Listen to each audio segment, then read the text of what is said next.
Bismillahirrahmanirrahim. Assalamualaikum warahmatullahi wabarakatuh. Kami dari kelompok 1 Matkul Komunikasi Bisnis akan menyampaikan tentang bab komunikasi dan komunikasi bisnis. Kami yang beranggotakan kelompok dengan nama yang pertama ada Fibri Fatoni, ada saya sendiri M. Jamil Insan Alubaidi, dan ada Anindita Fitria Anggraini.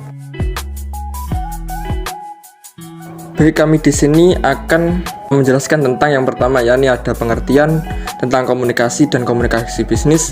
Yang kedua ada proses komunikasi dan unsur komunikasi. Yang ketiga ada lingkup komunikasi, hambatan dan keberhasilan komunikasi. Yang pertama ada pengertian komunikasi dan komunikasi bisnis. Baik, yang pertama yakni ada komunikasi. Nah, apa itu komunikasi? Secara harfiah, komunikasi berarti hubungan, yaitu tersirat adanya interaksi minimal oleh dua pihak.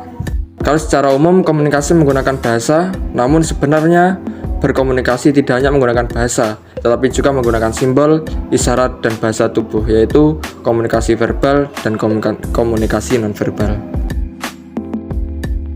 Selanjutnya yakni komunikasi bisnis. Menurut Purwanto, komunikasi bisnis adalah komunikasi yang digunakan dalam dunia bisnis, mencangkup berbagai macam bentuk komunikasi, baik komunikasi verbal ataupun komunikasi nonverbal untuk mencapai tujuan tertentu. Komunikasi bisnis adalah interaksi yang terjadi antara pelaku bisnis, bisa terjadi antara pedagang dengan pembeli, antara perusahaan dan langganan, antara bank dan nasabah. Komunikasi antara pedagang yang menjual atau menjajakan barang dagangannya dimulai dari menarik perhatian calon pembeli, tersenyum, menyapa, dan menunjukkan barang yang akan dijualnya. Kemudian untuk materi kedua, kita akan membahas tentang proses komunikasi dan unsur komunikasi. Proses komunikasi dan unsur komunikasi.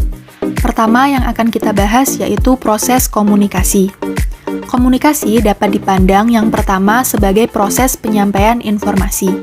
Yang kedua, komunikasi dapat dipandang sebagai proses penyampaian gagasan dari seorang kepada orang lain. Dan yang ketiga, komunikasi dapat dipandang sebagai proses penciptaan arti terhadap suatu gagasan. Sejumlah informasi yang harus dikomunikasikan kepada pihak lain memerlukan suatu proses penyampaian gagasan, yaitu upaya mengolah gagasan ini menjadi bahasa sederhana agar dapat dengan mudah dimengerti oleh penerima. Selanjutnya, kita akan membahas mengenai unsur komunikasi. Unsur komunikasi itu adalah komunikan, pesan, media, penerima, dan umpan balik. Perlu diingat bahwa semua unsur ini harus pada posisi memiliki pandangan serta kepentingan yang sama, terutama komunikator dan komunikannya.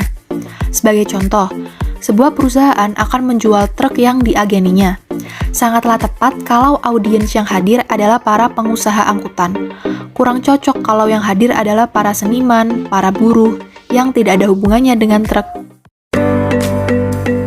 Materi ketiga, kita akan membahas yang pertama mengenai lingkup komunikasi dan yang kedua mengenai hambatan dan keberhasilan komunikasi.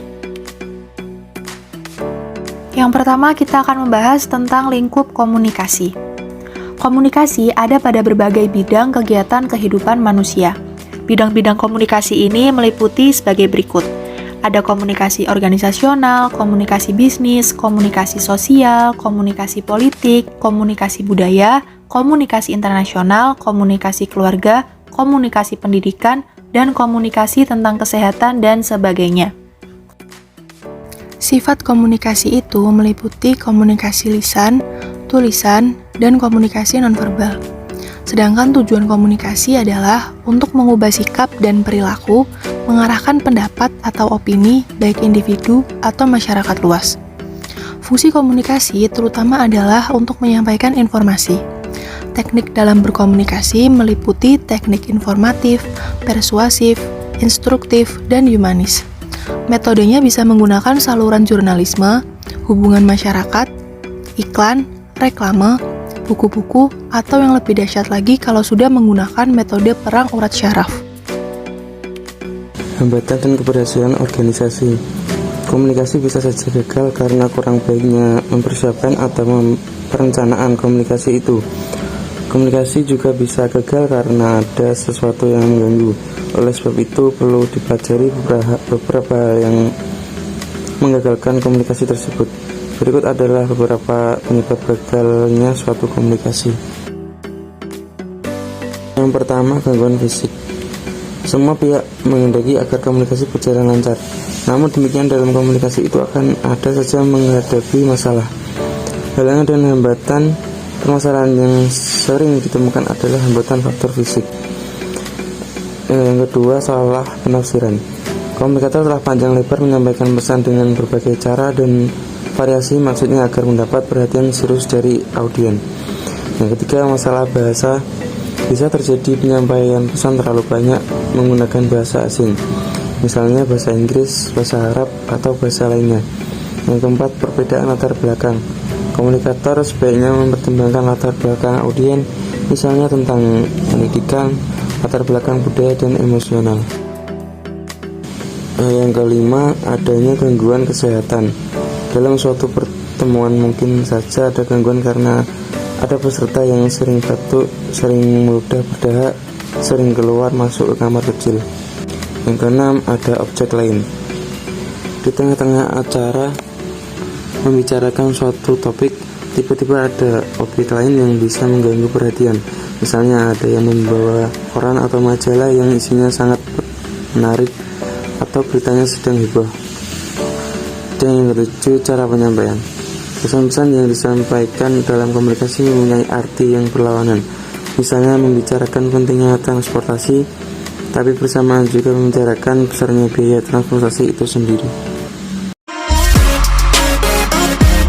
Sekian, terima kasih dari kelompok kami.